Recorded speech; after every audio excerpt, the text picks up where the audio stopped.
Naam, mtazamaji, kama unapanga kuandamana tarehe 9 Disemba, habari hizi zinakuhusu. Onyo lingine kali limeweza kutolewa kutoka kwa serikali ya Samia Suluhu kupitia waziri wa mambo ya ndani ya Tanzania jioni hii. Bonyeza alama ya like kisha bonyeza neno subscribe na alama ya kengele chini ya video hii kabla nikutaarifu ripoti hizi kwa kina na kwa undani zaidi. Mnamo Novemba tarehe 29 mwaka 2025, ambayo ni siku ya leo, waziri wa mambo ya ndani ya Tanzania George Simbachawene alitoa wito mkali wa kitaifa akiwataka vijana na wananchi kote nchini Tanzania kulinda amani na kuepuka kushiriki maandamano yasiyoidhinishwa, huku akitoa onyo. Wakati huo huo, alisisitiza kuwa taifa la Tanzania bado halijapona kikamilifu kutokana na machafuko makubwa na mabaya yaliyozuka wakati wa maandamano ya Oktoba 29 mwaka 2025, na hivyo akasisitiza na kuwaonya vijana wanaojiita Gen Z ambao wanaandaa maandamano hayo ya tarehe 9 Disemba wasijaribu kuandamana. Akizungumza wakati wa tamasha la burudani kwa mada ya amani lililofanyika soko la nyama choma lililopo Kumbi la Moto, kata ya Vingunguti, jijini Dar es Salaam, waziri huyo aliwakumbusha wananchi wa Tanzania kuwa maandamano ya awali yaliyotokea mnamo Oktoba 29 yalisababisha vifo, majeruhi wengi na uharibifu mkubwa wa mali za umma na binafsi, matukio ambayo yalikwamisha shughuli za kiuchumi nchi nzima Tanzania kwa siku nyingi, akiwaonya Gen Z ama waandaaji wa maandamano ya Disemba 9 waweze kuliepuka swala kama lililotokea Oktoba 29. Katika hotuba yake, Simbachawene alikariri kuwa serikali ina wasiwasi mkubwa kuhusu kusambaza taarifa za maandamano mapya yanayodaiwa kupangwa kufanyika Disemba 9 mwaka 2025, akiwaonya wale wote wanaosambaza habari hizo, tarehe ambayo pia imezua wasiwasi wa kitaifa, huku makundi mbalimbali mtandaoni yakiendelea kuhamasishana kwa kile ambacho wengi wanakiita maandamano makubwa zaidi ambayo yaliwahi kushuhudiwa Tanzania. Waziri huyo wa Samia Suluhu alionya kuwa serikali haitaruhusu kurudiwa kwa machafuko yaliyoonekana wiki chache zilizopita Oktoba, akiwaonya vijana wa Tanzania kukataa ghiliba na kukataa kuchukuliwa hatua kubwa ambazo zinaweza kuyumbisha nchi tena, akiwaonya ya kwamba yoyote atakayejaribu kuandamana basi hatua ya kisheria itachukuliwa. Rejea hii ya moja kwa moja ya machafuko ambayo huenda yakatokea Disemba 9 ilisitiza kile wachambuzi wa usalama wanasema ni mzozo unaoongezeka kwa kasi kati ya serikali na mitandao ya upinzani na ujiandaa kwa maandamano makubwa ambayo hayajawahi kushuhudiwa. Simbachawene alitilia mkazo wa athari mbaya za maandamano ya Oktoba 29, akiwakumbusha wananchi kuwa mali nyingi muhimu za umma ziliharibiwa, ikiwa ni pamoja na vituo vya mabasi vya mwendo kasi, huduma muhimu iliyojengwa kwa wananchi wa kipato cha chini na kufadhiliwa kupitia rasilimali za walipa kodi ama ushuru na mikopo ya muda mrefu ambayo vizazi vijavyo vya Watanzania vitawajibika kuirejesha ama kulipa. Kwa kutumia gharama hizi nzito, waziri huyo wa Samia Suluhu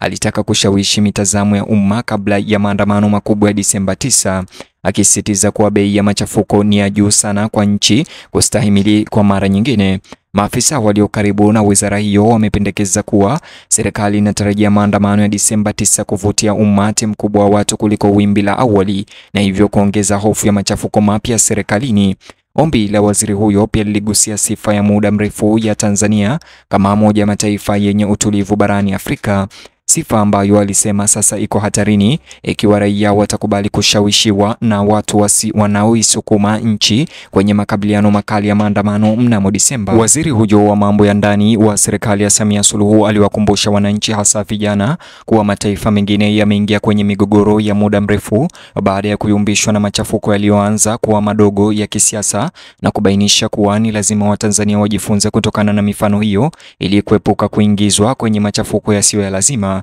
Maoni yake yameundwa kupingana na wito unaokuwa mtandaoni wa kuchukua hatua kwa wingi mnamo Disemba 9, ambao umeenea kwa kasi katika majukwaa ya mitandao ya kijamii. Katika ujumbe wake uliowalenga vijana, waziri Simbachawene alirudia kusema kwamba maandamano yajayo ya Disemba 9 ni kinyume cha sheria na ni hatari, na kuonya kuwa serikali itaweka njia zote halali kuzuia vurugu na kulinda maisha, hata ikiwemo kuwakamata na kuchukua mkondo wa sheria, huku wanaharakati na mitandao ya kiraia ikiendelea kuyataja maandamano yajayo ya Disemba tarehe 9 kama yanayoweza kuwa maandamano makubwa zaidi nchini Tanzania ambayo haijawahi kushuhudiwa. Vyombo vya usalama vimezidisha ufuatiliaji na maafisa wanaonya kuwa taifa haliwezi kumudu kurejea kwenye matokeo ya uchomaji wa mali, vizuizi vya barabarani na makabiliano makali kati ya umati wa watu na watekelezaji sheria. Waziri alisisitiza kuwa kuepuka matokeo haya ya machafuko kunahitaji umoja wa kitaifa na mtu binafsi kujizuia. Wasiwasi wa serikali unazidishwa na kumbukumbu ya machafuko ya Oktoba 29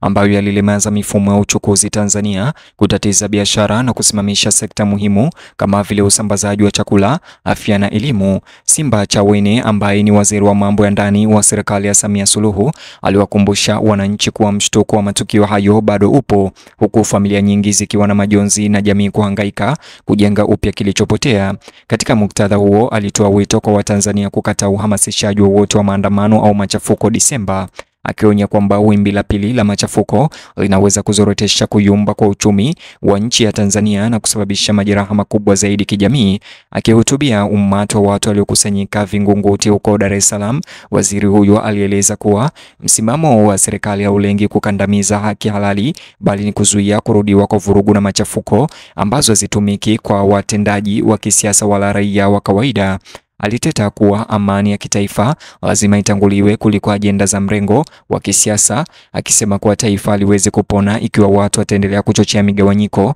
na kujiandaa kwa mizozo na machafuko. Matamshi ya Simba Chawene ambaye ni waziri wa mambo ya ndani Tanzania yanakuja wakati wa Tanzania wengi wakiwa na hofu kwamba maandamano ya Disemba 9 yanayojadiliwa kwa mapana kama hatua kubwa zaidi ya maandamano yaliyoratibiwa katika historia ya kisiasa ya nchi yangeweza kuzua mzunguko mpya wa makabiliano na machafuko. Waziri huyo alionya zaidi kuwa ushawishi wa kigeni na watendaji wa ndani wanaotaka kuyumbisha serikali wanaweza kutumia maandamano ya Disemba 9 kwa ajenda zao wenyewe. Alizitaka familia, viongozi wa dini na wazee wa jamii kuwashauri vijana dhidi ya kujihusisha na maandamano hayo ya Disemba, akisema mara tu vurugu zikianza ni wananchi wa kawaida ndio wanaoumia na kuteseka zaidi. Waziri huyo wa mambo ya ndani alikariri kuwa utambulisho wa Tanzania kama taifa la amani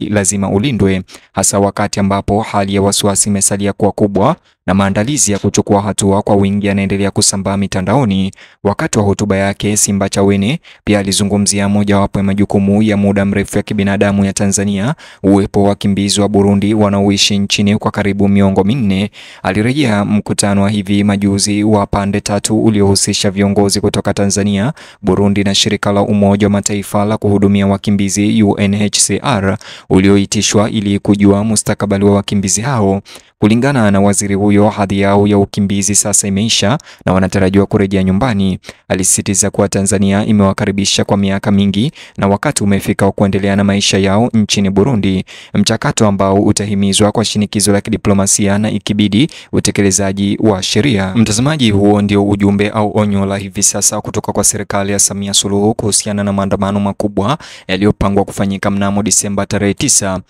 Vile mtazamaji, nikitamatisha habari hizi, ningependa kusikia maoni yako kuhusiana na swala hili la maandamano haya. Je, wewe utajiunga au je, unadhani maandamano haya hayafai? Bonyeza alama ya like, kisha bonyeza neno subscribe na alama ya kengele chini ya video hii, kisha vile gusa kiboksi hicho kwenye screen yako, kitakuelekeza katika video ama taarifa zetu zaidi.